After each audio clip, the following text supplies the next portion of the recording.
Very good morning to all of you. कैसे हैं बच्चे? आई होप आप लोग बहुत अच्छे होंगे और आप लोगों का पढ़ाई बढ़िया चल रहा होगा।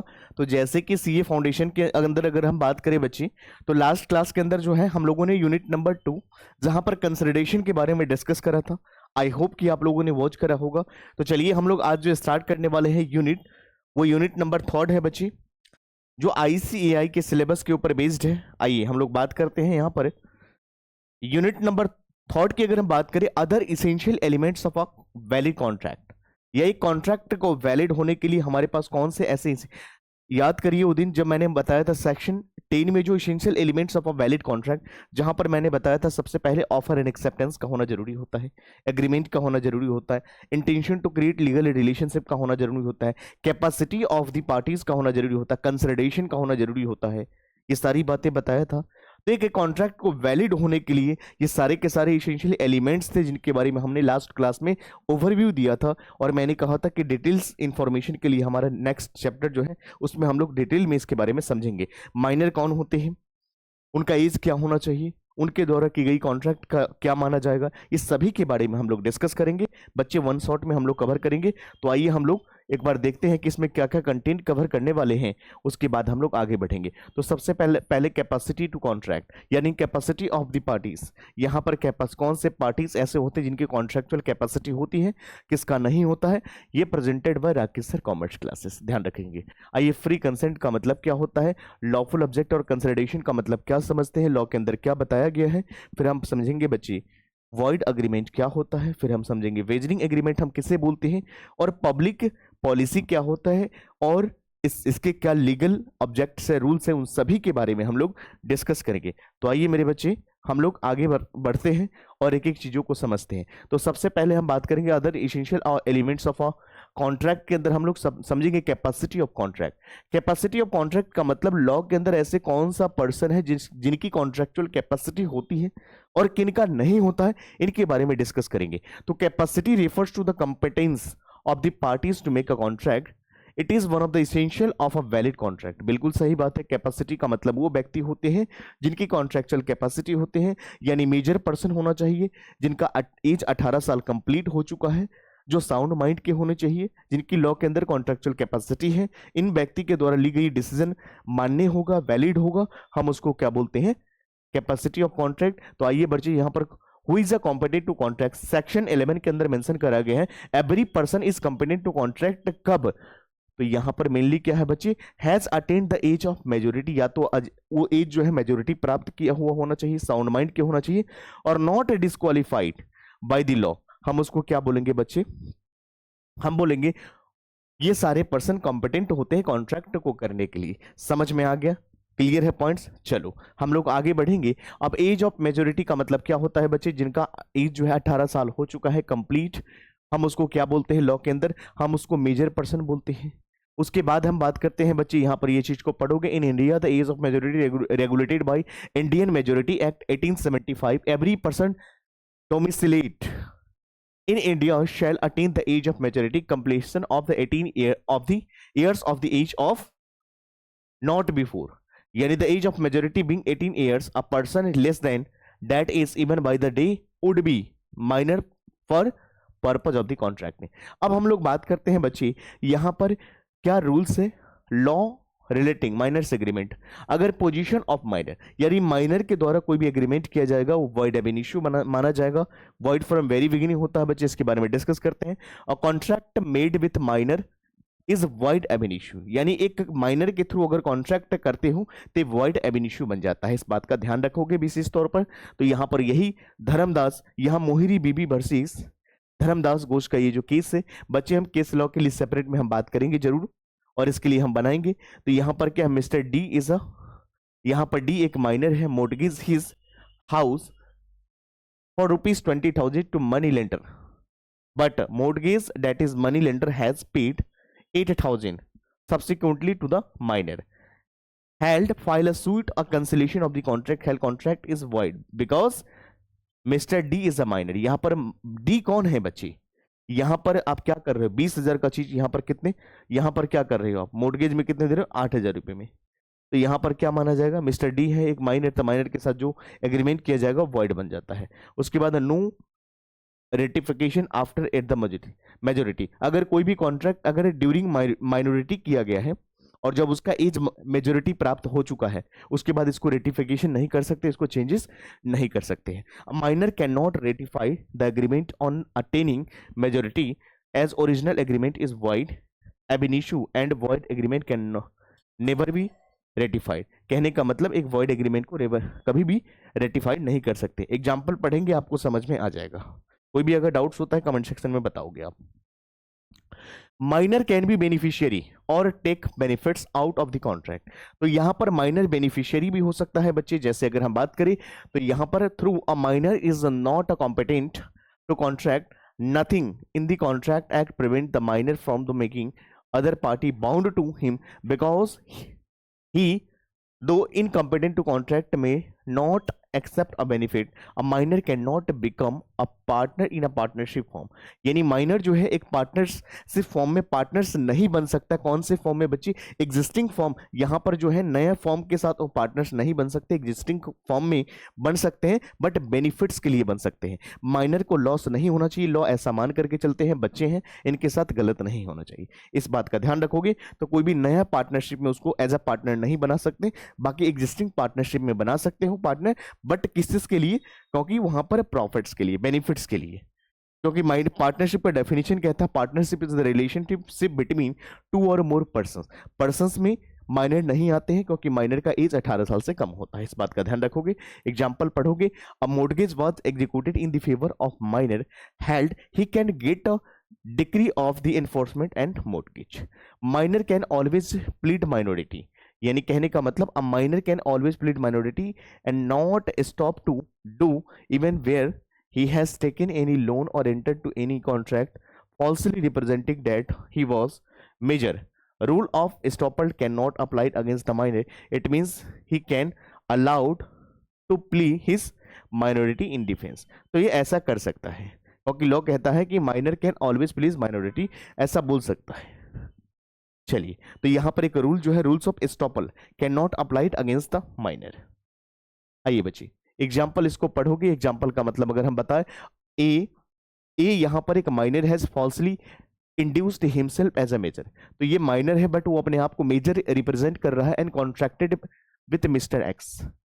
मिस्टर एक्स को ये कह रहा है कि मैम है तो वो माइनर बट वो मेजर बता करके मिस्टर एक्स के साथ लोन ले रहा है 20,000। When mister X asked for repayment denied to pay, जब उन्होंने मांगा तो डिनाई कर दिया। He pled that he was a minor so cannot enter into any contract held। A cannot held liable for repayment of the amount, however if he has not spent the same he may ask to repay, but it minor shall not be liable or pay any which amount which he has already spent even though he received the same by fraud। thus minor can always plead minority and not stopped from doing so। उसको रोक नहीं सकते whether he has produce a loan or enter to the some other contract by the falsely representing full age when in reality he was a minor। उसके बाद हम बात करते हैं बच्चे liability for necessary. Liability for necessaries की अगर हम बात करें, सेक्शन 68 कहता है कि कोई भी चीज अगर माइनर को अगर आप क्या कर रहे हो, आप प्रोवाइड कर रहे हो, जैसे हेल्थ, एजुकेशन, मेडिकल फैसिलिटीज, ये सारे के सारे घर, कपड़ा, मकान, ये जरूरी है। इन चीजों के लिए अगर आप लोन देते हो तो क्या कर सकते हो? नेसेसरी के लिए देते हो तो सेक्शन 68 के अंदर मेंशन करा है कि रिकवर उसकी प्रॉपर्टीज पर्सनली आप नहीं कर सकते हो, बट अगर लग्जरी आप दे रहे हो तो उस कंडीशन में आप इसको रिकवर नहीं कर सकते हो। The case of necessary supply to minor or any person whom such minor is legally bound to support is governed by section 68 of the Contract Act। A claim for necessary supply to minor is enforceable below, but minor is not liable for any price that he pays never for more than the value of the necessary। there is no personal liability of the minor। Personal नहीं होता, only property is liable। आइए यहाँ पर कुछ से देखिएगा, to render minors state liable for necessary who two condition can be satisfied। सबसे पहले contract must be goods for reasonable necessary for each support in the station in life, और उसके बाद the minor must not have already a sufficient supply of this necessaries. Necessary means, necessary का मतलब क्या होता है? Means those things that are essentially needed by a minor, they can not include luxury. यहां पर कोई लग्जरी और costly item cover नहीं किया जा सकता है। ये बात का ध्यान रखोगे। अगर माइनर को आपने कोई भी चीज दिया है तो उसके लिए जरूरी है, उसके एजुकेशन के लिए जरूरी है, घर, कपड़ा,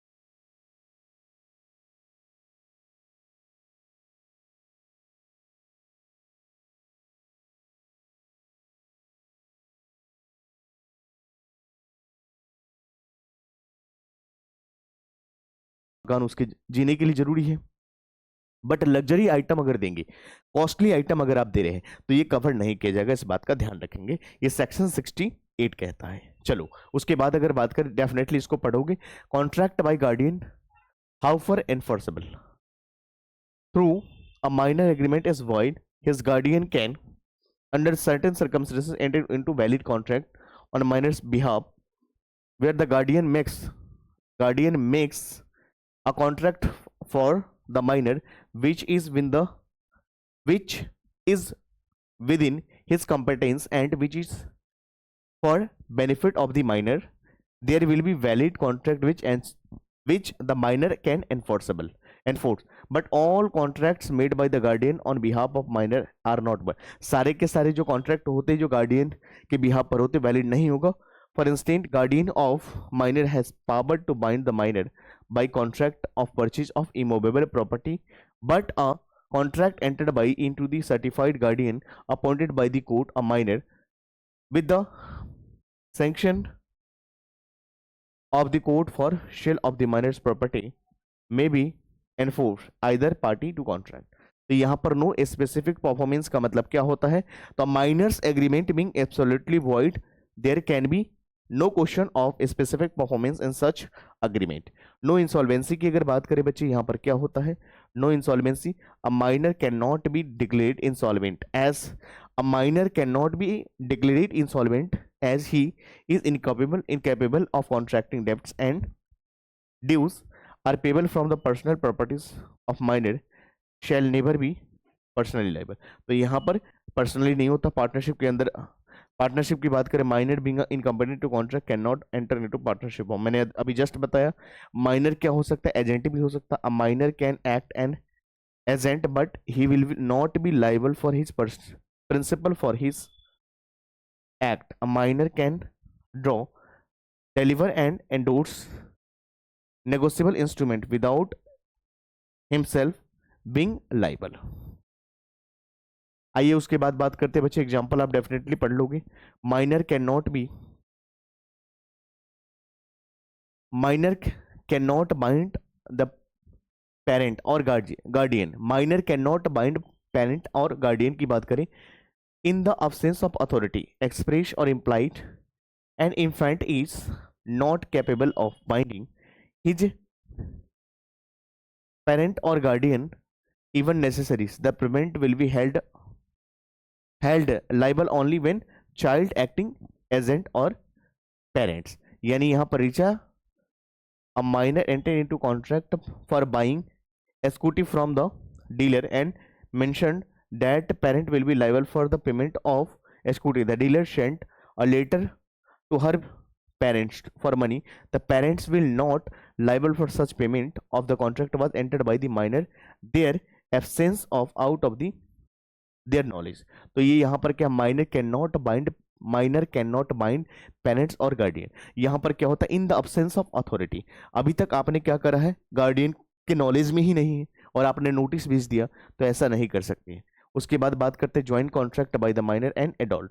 तो यहाँ पर ज्वाइंट कॉन्ट्रैक्ट अगर होता है किसी माइनर के थ्रू या एडल्ट के थ्रू, तो in such case the adult will be liable on the contract and not minor. यहाँ पर बता रखा है Shen Das versus Ramchandra, where there was a joint purchase by the two purchaser, one of them was minor and it was held that the vendor could enforce the contract against the major purchase and not the minor। आइए उसके बाद अगर बात करते हैं surety की बात करें बच्चे यहाँ पर, तो गारंटर फॉर द माइनर की अगर हम बात करें तो इन कॉन्ट्रैक्ट ऑफ गारंटी, जब हम कॉन्ट्रैक्ट ऑफ गारंटी की बात करेंगे बच्चे, the when an adult stand surety for a minor then he adult is liable to third party as there is a direct contract between the surety and third party। यानी Mr. X guaranteed for the purpose of mobile phone by Krish a minor in case of failure of our payment of Krish, Mr. X will be liable to make the payment। आइए minor as a shareholder, क्या minor किसी company का shareholder बन सकता है? बिल्कुल बन सकता है।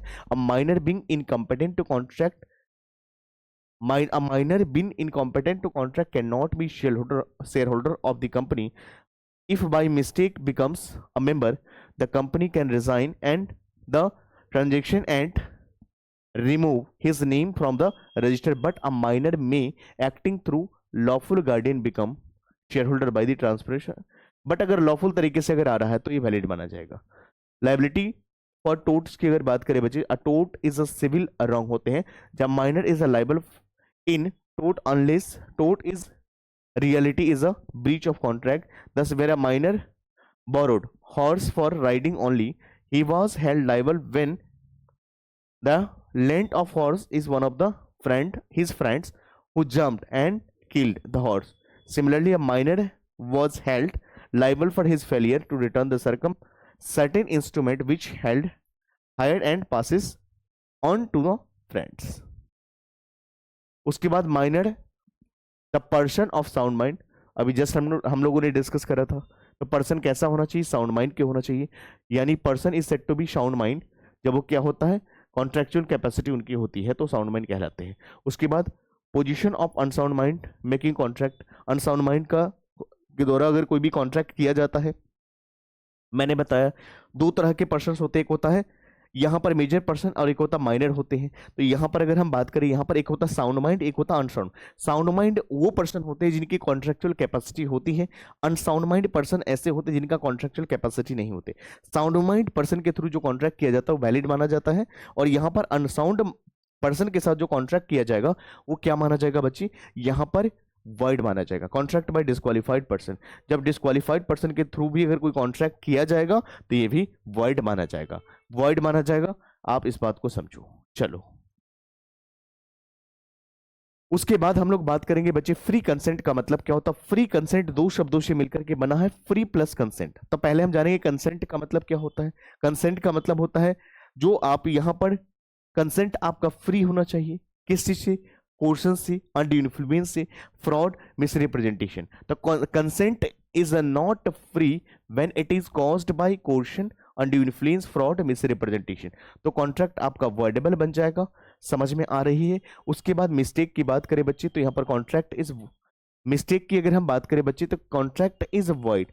यहां पर देखो, यहां पर अगर हम बात करें मिस्टेक के केस में कॉन्ट्रैक्ट वॉइड होता है. बट यहां पर अगर हम बात करें तो इसको दो पार्ट में डिवाइड, एक बायलेटरल मिस्टेक, एक यूनिलेटरल मिस्टेक. बायलेटरल मिस्टेक की अगर बात करते बच्चे तो no as to subject matter, possibilities of performance and nature of contract की बात करते हैं, और as to identity of the persons. ये यूनिलेटरल मिस्टेक एक पार्टी से मिस्टेक होती है आइडेंटिटी को पहचानने में. चलो हम लोग आगे बढ़ते हैं.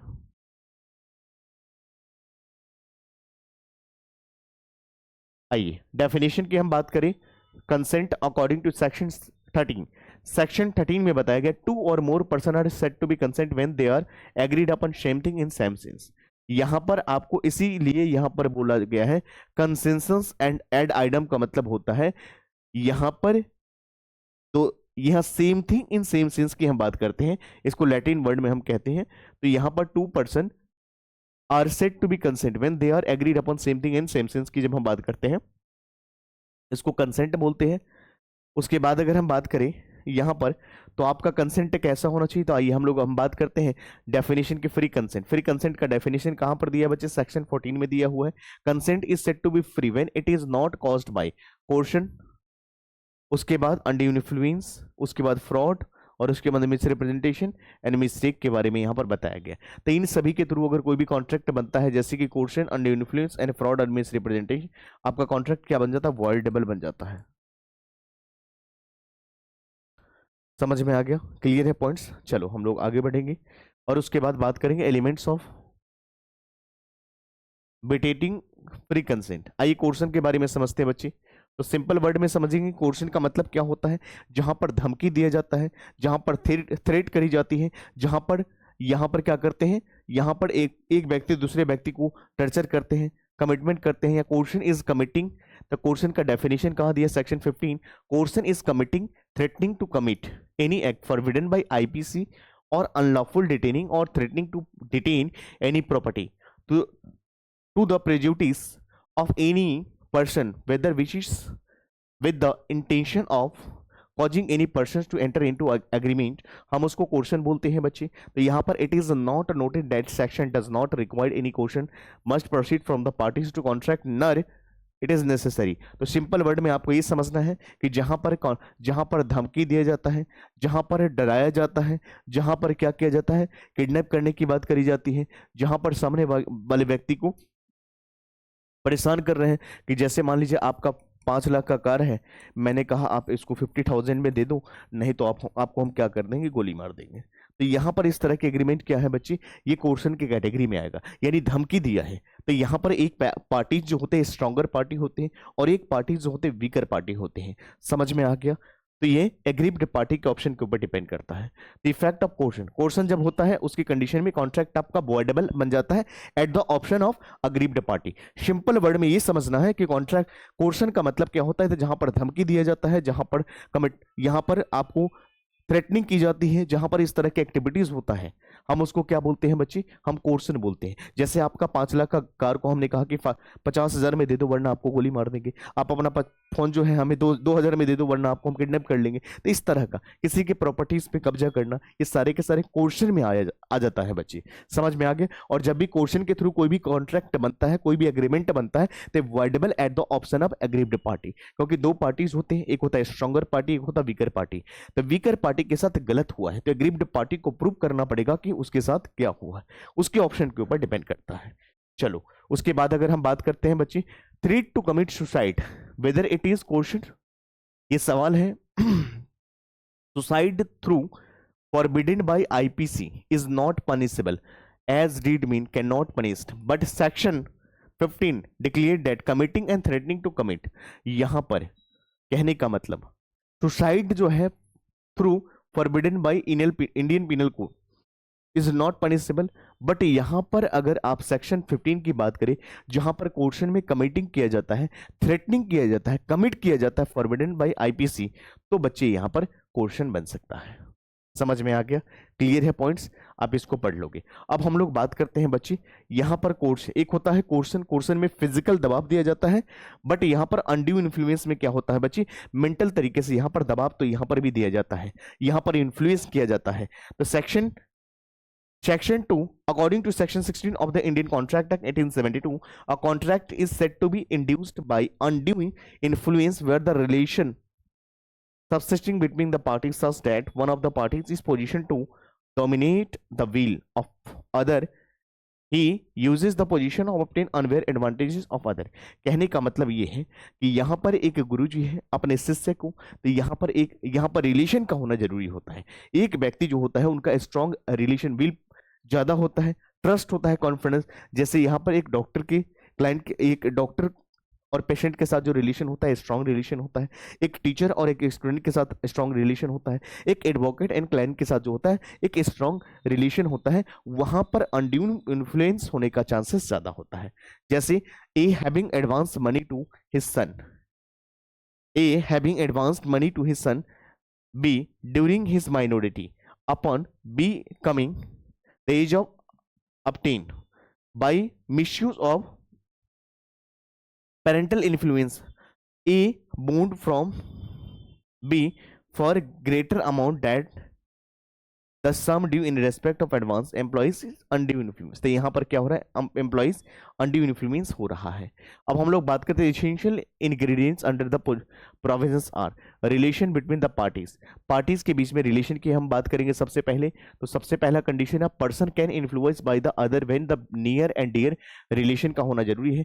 देखो क्वेश्चन में क्या होता है, पार्टीज के बीच में रिलेशनशिप संबंध होना जरूरी नहीं, बट अनड्यू इन्फ्लुएंस के अंदर ये होना जरूरी है। सेकंड की अगर हम बात करें बच्चे, तो position to dominate at will, यहां पर जो पोजीशन है, विल है, पावर, उसका ही यूज किया जाता है। Relation between the parties exist in such a manner that one of them position to dominate of the will of other, a person is deemed to be such position and following circumstances. तो कहा किस किस cases में होगा, तो सबसे पहला real and apparent authority, यानी where a person hold a real authority over the authority is in case of master and servant, doctor and patient. यहां पर क्या होता है बच्चे, अनड्यू इन्फ्लुएंस होने के चांसेस ज्यादा होते हैं। A father by reason of his authority over the son can dominate the will of son, बिल्कुल सही बात है। फिड्यूसरी रिलेशनशिप की बात करें बच्चे, where the relation of trust and confidence की बात करी जाती है, जहां पर relation of trust and confidence arise होता है, हम उसको बोलते हैं बच्चा fiduciary relationship between the parties to a contract. Such types of relationship exist between the father and son, बिल्कुल सही बात है।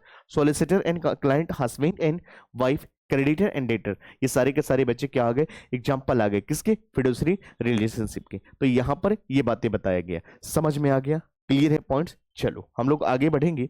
आइए हम लोग बात करते हैं मेंटल डिस्ट्रेस की। अगर बात करें बच्चे तो एनी, जैसे कुछ ऐसे पर्सन होते हैं जिनका एज ज्यादा हो चुका है, ओल्ड एज हो चुका है, अब उनको दिखाई नहीं देता, सुनाई नहीं देता है, तो उस कंडीशन में उनके साथ जो अगर अनड्यू इन्फ्लुएंस होने के भी चांस ज्यादा होते हैं, उनके साथ गलत करते हैं। तो ये an undue influence can be used against the person to get his consent on a contract where the mental capacity of person temporarily or permanently affected by the reason of mental or bodily distress, illness और old age, इस वजह से यहाँ पर हो रहा है। तो यहाँ पर भी अनड्यू इन्फ्लुएंस होने के चांसेस ज्यादा है। और उसके बाद अनकंसेनेबल बार्गेन्स की अगर बात करें बच्चे, where one of the parties to a contract is a position to dominate the will of the other and consent is apparently consistent, that is unfair, is presumed by the law that consent must have been obtained by the undue influence, unconscionable bargains and witness, mostly in a money is leading transaction and gifted। तो ये बच्चे भी क्या बन जाते हैं, ये undue influence यहां पर भी अराइज हो जाती है। आइए, the object must be take undue advantages की हम बात करें बच्चे यहाँ पर, where the person is an position to undue influence the will of other getting consent must have been object to take advantages of other, यानी the object to take undue influence, undue advantages where the person is positioned to influence the will of other getting consent must have object to take advantages of their, यानी a teacher asks her daughter to get married to one of the his brilliant student. Both the girl and boy were smart, subtle and intelligent. Yet the teachers held a relation which can have influenced the both of them, but no undue advantages of such influence taken. Such contract of marriage said is it is free consent, यहाँ पर free है।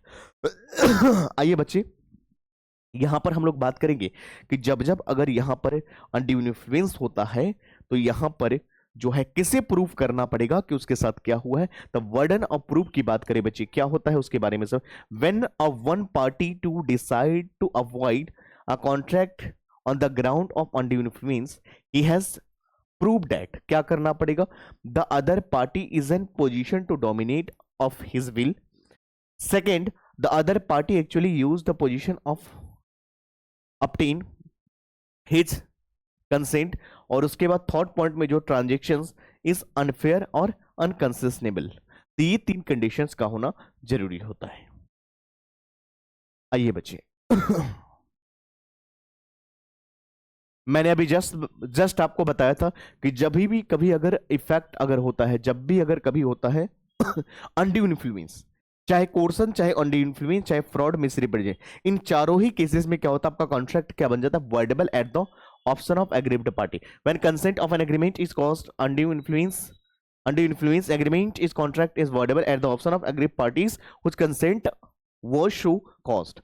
Any such contract may be set aside there either absolutely or party to whom was entitled to avoid his received any benefit there under such terms and condition as to the court may seems just। यानी a money lender advanced 10,000 to be agriculturist and undue influence induced by the B execute bond for, यहाँ पर जो है 2 लाख का है with the interest of 6 month for 6% per month, 6% per month, and court may assign the bond ordering B to reply 1 lakh with the such interest as may seem just। उसके बाद हम बात करेंगे बच्चे फ्रॉड क्या होता है। तो फ्रॉड का मतलब जानबूझकर किया जाता है, जो आप इंटेंशनली करते हो, आपका इंटेंशन होता है कि सामने वाला व्यक्ति को धोखा देना होता है, तो यहाँ पर आइए समझते हैं फ्रॉड का डेफिनेशन जो सेक्शन 17 में दिया है। Definition of fraud under section 17, fraud means induced any of the following act committed by a parties to contract within the convenience or by his agent with the intent to deceive other parties। यहाँ पर एक party दूसरे parties को धोखा देना चाहता है। The suggestion of fact that which is not true by one who does not believe it to be true। बिल्कुल सही बात है। The active concealment of the act of having knowledge और बिलीफ ऑफ द फैक्ट, बिल्कुल सही बात है। Promise made without any intention to performing it, यहाँ पर आप प्रॉमिस कर रहे हो, आपका इंटेंशन क्या है, परफॉर्म नहीं कर रहा। और उसके बाद any other act fitted to deceive और एनी सच एक्ट और omission are as law specially declared to be fraudulent. तो ये क्या हो जाते हैं बच्चे, फ्रॉड हो जाते हैं। समझ में आ गया, तो ये पॉइंट्स का होना जरूरी है। आइए उसके बाद हम लोग बात करते हैं, जब भी अगर फ्रॉड की हम बात करते हैं तो यहाँ पर essential elements of a fraud, there must be representation or ascertain and it must be false। however silence may amount to fraud और एक्टिव कंसीलमेंट में अमाउंट टू फ्रॉड। आइए वेदर साइलेंस इज फ्रॉड और not, क्या चुप रहना fraud माना जाता है या नहीं, उसके बारे में हम समझेंगे। तो as per explanation of 17, silence is fraud in following situation, किस किस सिचुएशन में चुप रहना यहाँ पर फ्रॉड माना जाता है। तो यहाँ पर सबसे पहले there is the duty to speak, जहां पर आपको बोलना चाहिए वहां पर भी अगर आप चुप रहे तो वहां पर क्या माना जाएगा, फ्रॉड करा है। When silence is equal to speech, यहाँ पर चुप रहना बोलने के बराबर है तो यहाँ पर क्या हो सकता है, फ्रॉड हो सकता है। इस बात का ध्यान रखोगे। The representation must be related to the fact, तो इस कंडीशन में क्या हो जा सकता है, आपका जो है रिप्रेजेंटेशन क्या माना जा सकता है, फ्रॉड। समझ में आ गया, क्लियर है पॉइंट्स, यहां तक आप पढ़ लोगे हो जाएगा। और उसके बाद अगर बात करें representation should be make before conclusion of the contract and intention to induce other party to act upon. Representation और settlement should be made with the knowledge of his falsely और without the belief of its truly, recklessly, not caring whether it is true और false. तो ये चीज को एक बार पढ़ लोगे डेफिनेटली आपको समझ में आ जाएगा। एक बात हमेशा ध्यान रखोगे, जब भी फ्रॉड की बात करी जाती है तो फ्रॉड जानबूझ के करते हो, आपका इंटेंशन होता है कि सामने वाले को धोखा देना, आपका इंटेंशन होता है कि कॉन्ट्रैक्ट को परफॉर्म नहीं करना, इसलिए आप जानबूझ करके क्या करते हो, यहाँ पर फ्रॉड करते हो। फ्रॉड में आपको पता है कि ये चीज, ये प्रोडक्ट ठीक नहीं है, इसमें डिफेक्ट है, बट फिर भी इसको अच्छे बता रहे हो, आप सही रिप्रेजेंट कर रहे हो, यानी आपका इंटेंशन सामने वाले को धोखा देना होता है, तब आप ऐसा करते हो। समझ में आ गया बच्चे, कोई दिक्कत। तो यहां पर जब भी क्वेश्चन होता है, अनड्यू इन्फ्लुएंस होता है, फ्रॉड होता है, इन तीनों केसेस में कॉन्ट्रैक्ट वॉइडेबल बन जाता है at the option of aggrieved party. बच्चे उसके बाद हम लोग बात करेंगे मिस रिप्रेजेंटेशन, सेक्शन 18 में डिफाइन करा गया है। देखो एक होता है फ्रॉड और एक होता है मिस रिप्रेजेंट। फ्रॉड जो होता है जानबूझ कर किया जाता है, ये प्रोडक्ट खराब है लेकिन मैं बता रहा हूं ये प्रोडक्ट दुनिया का सबसे बेहतरीन प्रोडक्ट है, यानी मुझे पता है कि खराब है बट मैं इसको आपको बता रहा हूं कि बहुत बढ़िया प्रोडक्ट है। तो यहां पर मेरा इंटेंशन क्या है, आपको धोखा देना, आपको बेवकूफ बनाना, तो मैं ये जानबूझ कर रहा हूं, इंटेंशनली कर रहा हूं। बट ये प्रोडक्ट डिफेक्टिव तो है लेकिन मुझे नहीं पता था कि डिफेक्टिव है, बट फिर भी मैं आपके साथ कॉन्ट्रैक्ट कर रहा हूं, यानी मेरा इंटेंशन गलत नहीं है, गलत था लेकिन मुझे लग रहा था कि सही है। तो यहां पर अनइंटेंशनली जब आप करते हो हम उसको मिस रिप्रेजेंटेशन बोलते हैं। According to section 18 of there is a misrepresentation statement of fact which is false would constitute of misrepresentation if the maker believes it is to be true but it is not justified by the information purposes। हम उसको क्या बोलेंगे, misrepresentation बोलेंगे। when there is a breach of duty by a person without any intention to deceive और यहाँ पर bring an advantage to him। उसके बाद अगर बात करें बच्चे एग्जाम्पल को पढ़ लोगे आपको एक एक चीज समझ में आ जाएगा, कॉन्सेप्ट आई होप कि आपको समझ में आ गया होगा। आइए बच्चे हम लोग कुछ डिफरेंस वाले क्वेश्चंस को देखते हैं, जहां पर क्वेश्चन है और जहां पर अनड्यू इन्फ्लुएंस है। And what is the difference between question and undue influence. Question में क्या होता है बच्चे, फिजिकल प्रेशर होता है, और अनड्यू इन्फ्लुएंस में क्या होता है, मेंटल प्रेशर होता है। यहां पर सुनो, क्वेश्चन के अंदर क्या होता है, यहां पर पार्टीज के बीच में रिलेशनशिप का होना जरूरी नहीं होता है, बट अनड्यू इन्फ्लुएंस के बीच में पार्टीज के बीच में must near and dear relationship का होना जरूरी होता है। द नेचर ऑफ एक्शन की बात करें, it involves the physical force और threat to commit aggrieve parties compelled to make a contract, यहाँ पर क्या होता है, मोरल एंड मेंटल प्रेशर होता है। आप डिफरेंस को पढ़ लोगे आपको डेफिनेटली समझ में आ जाएगा, कोई ऐसा खास नहीं है, आराम से यहाँ पर बताया गया है। उसके बाद जब भी अगर कोर्शन होती है और अंडी इन्फ्लुएंस होती है तो इस केसेस में कॉन्ट्रैक्ट वॉइडेबल बन जाता है at the option of aggrieved party. तो सबसे पहला डिफरेंस कोर्शन एंड अंडी इन्फ्लुएंस की अगर हम बात करें तो कोर्शन में क्या होता है, फिजिकल प्रेशर होता है, जबकि अंडी इन्फ्लुएंस में मेंटल प्रेशर होता है। सेकेंड डिफरेंस की बात करें तो कोर्सन में पार्टीज के बीच में, कॉन्ट्रेक्चुअल जो पार्टीज है उनके बीच में नियर एंड डियर रिलेशन का होना जरूरी नहीं है, जबकि अंडी इन्फ्लुएंस में ऐसा है। समझ में आ गया? जब भी अगर अंडी इन्फ्लुएंस कोर्सन एंड अंडी इन्फ्लुएंस होता है उसके थ्रू कोई भी कॉन्ट्रैक्ट बनता है तो कॉन्ट्रैक्ट बन जाता है voidable at the option of aggrieved party. इस बात का ध्यान रखोगे। समझ में आ गया? चलिए उसके बाद हम बात करते हैं फ्रॉड क्या होता है और मिस रिप्रेजेंटेशन क्या होता है। आइए बच्चे हम लोग समझते हैं फ्रॉड का मतलब क्या होता है। जानबूझ करके आप करते हो, आपको पता है कि ये प्रोडक्ट खराब है लेकिन फिर भी आप इसके बारे में अच्छा ही बता रहे हो। आपको पता है आपका इंटेंशन क्या है, सामने वाले व्यक्ति को डिसीव करना, धोखा देना, उसके साथ गलत करना। तो फ्रॉड जानबूझ कर किया जाता है और फ्रॉड के थ्रू कोई भी कॉन्ट्रैक्ट बनता है तो वर्डेबल बन जाता है at the option of aggrieved party.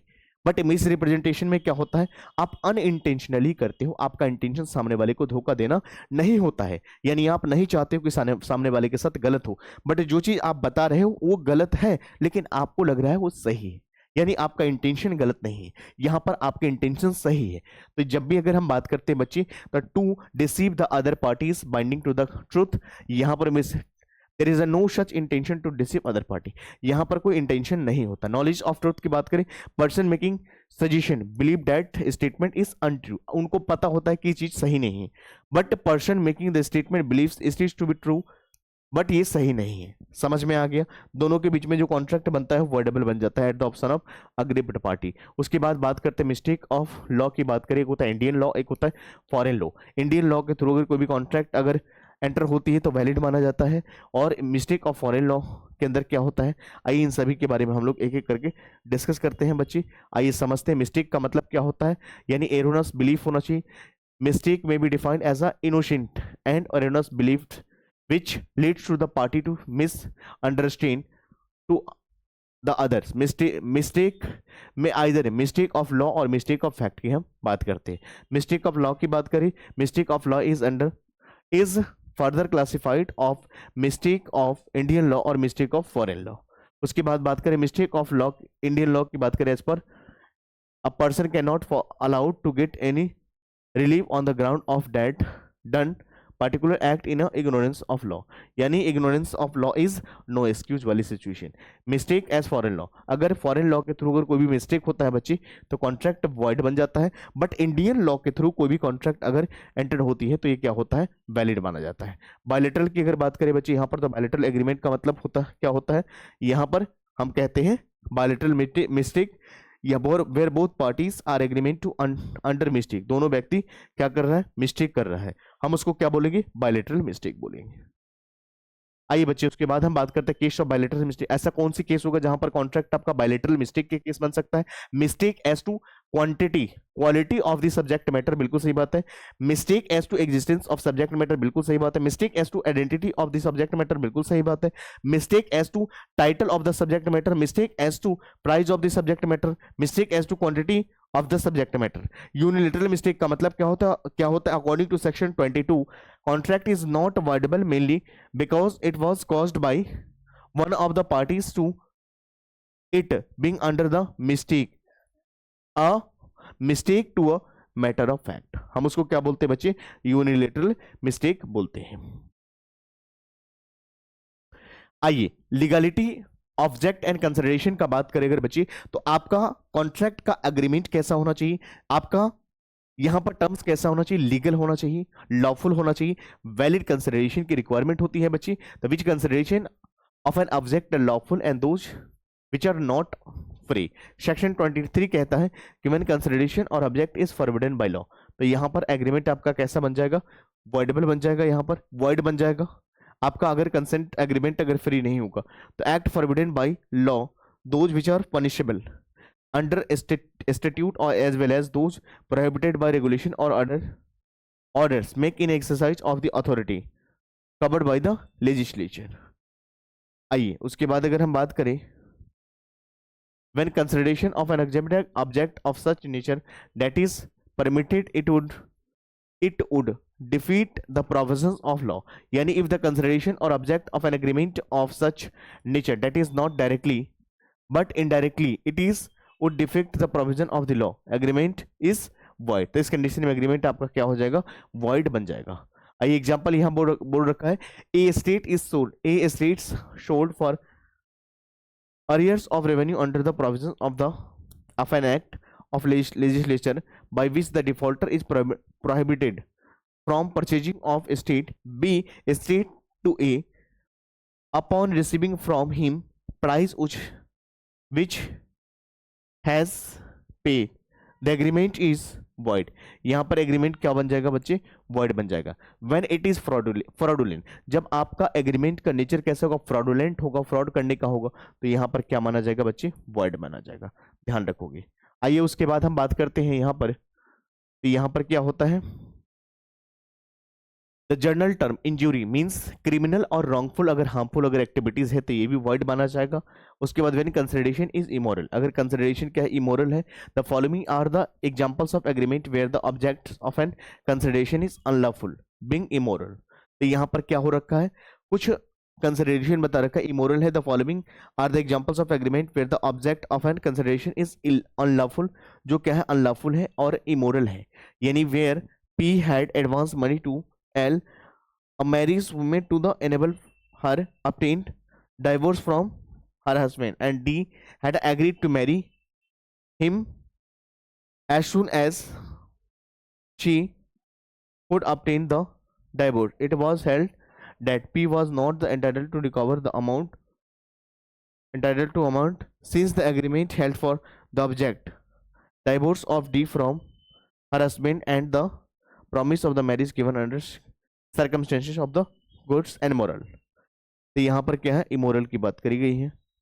उसके बाद बात करें when consideration is oppose to public policy, जब आपका कंसिडरेशन जो है कैसा बन जाता है, समाज के हित के खिलाफ हो जाता है या अगेंस्ट हो जाता है, तो इस कंडीशन में भी आपका कॉन्ट्रैक्ट वॉइड बन जाता है. Some of the agreement which is held to oppose to public policy, कौन सा ऐसा एग्रीमेंट है जो अगेंस्ट है public policy, trading with alien enemy, stifling, prosecution क्या है. उसके बाद अगर बात करें बच्चे मेंटेनेंस एंड चैम्पर्टी क्या होता है. उसके बाद अगर हम बात करें आगे नेक्स्ट पॉइंट पे, तो उसके बाद क्या है, an agreement trending to create monopolies, आप मार्केट में क्या कर रहे हैं, मोनोपोली क्रिएट कर रहे हैं, तो आप ऐसा नहीं कर सकते हैं, इन बातों को ध्यान रखना है. उसके बाद मैरिज ब्रोकरेज एग्रीमेंट की बात करी जाती है, किसी को शादी को रोकना, ब्रोकरेज करना, वो भी वॉइड माना जाता है. Interference with course of justice, किसी के कोर्ट के कानूनन कार्रवाई में दखल अंदाजी करना भी अगेंस्ट माना जाता है. इंटरेस्ट अगेंस्ट द ऑब्लिगेशंस, बिल्कुल सही बात है. कंसिडरेशन अनलॉफुल इन पार्ट, अगर कंसिडरेशन का कुछ पार्ट कैसा होता है, अनलॉफुल होता है, उस केसेस में भी ऐसा ये अगेंस्ट होता है पब्लिक पॉलिसी का.